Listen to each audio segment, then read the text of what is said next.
क्या बिहार में 20 साल से राज कर रहे सुशासन बाबू के लिए ये चुनाव आखिरी साबित होगा, या फिर एक रिकॉर्ड 10वीं बार मुख्यमंत्री बनकर वो सारे अटकलों को गलत साबित कर देंगे? दूसरी तरफ क्या लालू प्रसाद यादव के बेटे तेजस्वी यादव अपने पिता की विरासत को आगे बढ़ाते हुए इस बार बिहार की सत्ता पर काबिज हो पाएंगे? और इन दोनों दिग्गजों के बीच चुनावी रणनीतिकार से नेता बने प्रशांत किशोर क्या अपनी जनसुराज पार्टी के साथ कोई बड़ा उलटफेर कर पाएंगे? बिहार के चुनावी अखाड़े में कौन मारेगा बाजी, जानने के लिए बने रहिए हमारे साथ।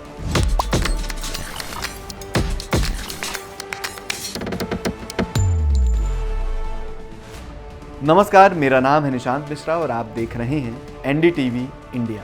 तो चलिए बिना किसी देरी के बिहार की सियासत में इन 3 सबसे बड़े खिलाड़ियों पर एक नज़र डालते हैं। सबसे पहले बात करते हैं बिहार की राजनीति के सबसे अनुभवी और शायद सबसे ज़्यादा चर्चा में रहने वाले नेता नीतीश कुमार की। 74 साल के नीतीश ने 2 दशक से बिहार के मुख्यमंत्री की कुर्सी संभाली हुई है। एक समय था जब उन्हें सुशासन बाबू के नाम से जाना जाता था। उनके विकास कार्यों की हर तरफ तारीफ होती थी, लेकिन पिछले कुछ समय से नीतीश के विकास से ज़्यादा अपनी पलटमार वाली राजनीति के लिए सुर्खियां बटोर चुके हैं। वो सोशल मीडिया पर उनके स्वास्थ्य को लेकर भी काफ़ी सवाल उठ रहे हैं। वायरल वीडियोज़ में लोग उनकी सेहत पर चिंता जता रहे हैं और ये पूछ रहे हैं कि क्या वो इतनी उम्र में भी मुख्यमंत्री की जिम्मेदारी ठीक से निभा पाएंगे।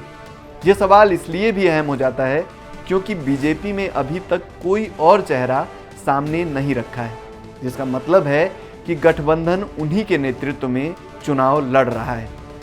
अब सवाल ये है कि क्या नीतीश कुमार इस चुनाव में वापसी कर पाएंगे और रिकॉर्ड 10वीं बार मुख्यमंत्री पद की शपथ लेंगे, या फिर ये चुनाव बिहार में नीतीश युग का अंत साबित होगा। ये तो आने वाला वक्त ही बताएगा, लेकिन इतना तय है कि नीतीश कुमार की राजनीति अभी भी बिहार की दिशा तय करने में अहम भूमिका निभाएगी। अब बात करते हैं बिहार की सियासत के युवा और दमदार चेहरे लालू प्रसाद यादव के बेटे तेजस्वी यादव की।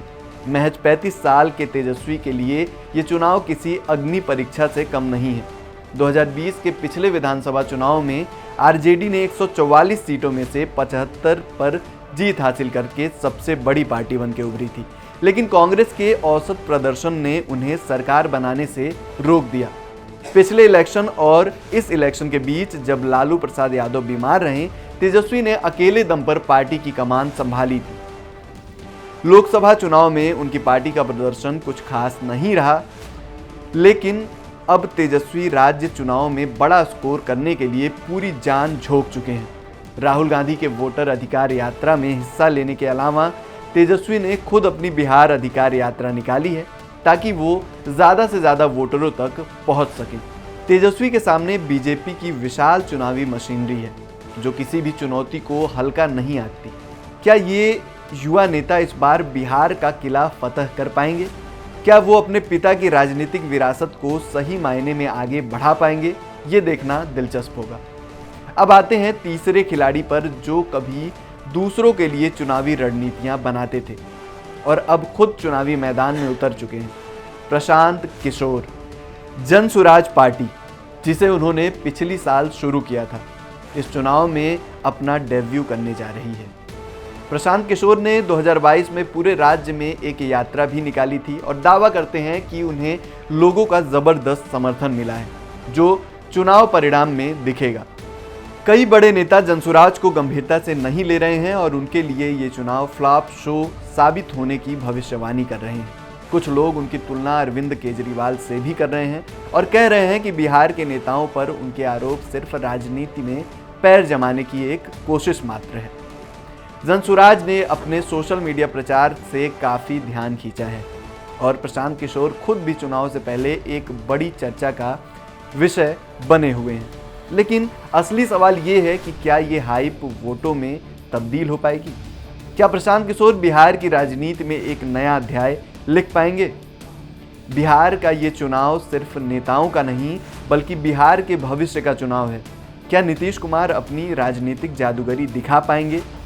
क्या तेजस्वी यादव युवा शक्ति के दम पर सत्ता हासिल कर पाएंगे, या फिर प्रशांत किशोर जैसा कोई नया खिलाड़ी खेल बदल देगा? एक बात तो तय है, बिहार का ये चुनाव बेहद दिलचस्प होने वाला है और इसके नतीजे पूरे देश की राजनीति पर असर डालेंगे। हम लगातार इस पर अपनी नज़र बनाए रखेंगे और हर अपडेट आप तक पहुंचाते रहेंगे।